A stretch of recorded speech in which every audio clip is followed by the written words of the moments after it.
Hello everyone, આજે આપણે હોમિયોપેથીમાં LM પોટેન્સીની દવાઓ કેવી રીતે બનાવાય એ જાણીશું. તો એના માટે આપણે સૌથી પહેલાં એક કાચની બોટલ લઈશું. ચાહે એ 200 mlની જરૂર હોય તો 200 ml અને 500 mlની જરૂર હોય તો 500 ml.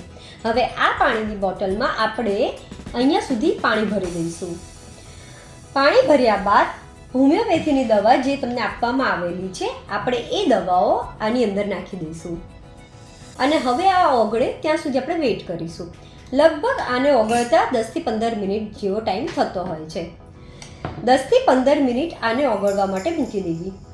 ત્યાં સુધીમાં આપણે એક ચાનો કપ લેવો જે લગભગ 100 થી 150 ml જેટલો હોવો જોઈએ અને એમાં પાણી ભરી દઈશું. એટલે પાણી પણ લગભગ 100 થી 150 ml જેટલું ભરાશે.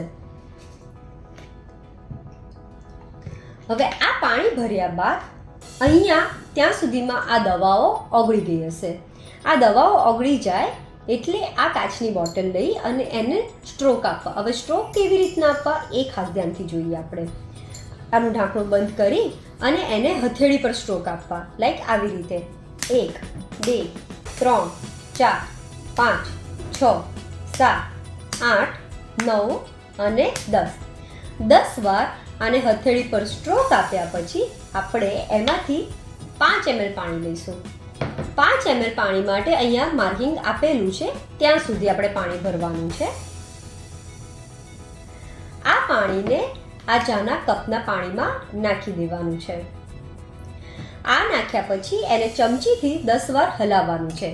1 2 3 4 5 6 7 8 9 અને 10 વાર હલાયા પછી આમાંથી 5 ml પાણી લેવાનું છે અને એને પી જવાનું છે. આ જે બાકીનું પાણી છે એને આપણે ફેંકી દેવાનું છે અને આ જે કાચની બોટલ છે જે હવે આપણી દવા છે એને આપણે ફ્રીઝમાં મૂકી દઈશું. રોજે આપણે આ પ્રોસેસને એકવાર રિપીટ કરવાની છે. એકવારની જરૂર હોય તો એકવાર અને 2 વાર તમને દવા લેવાની કીધી હોય તો 2 વાર.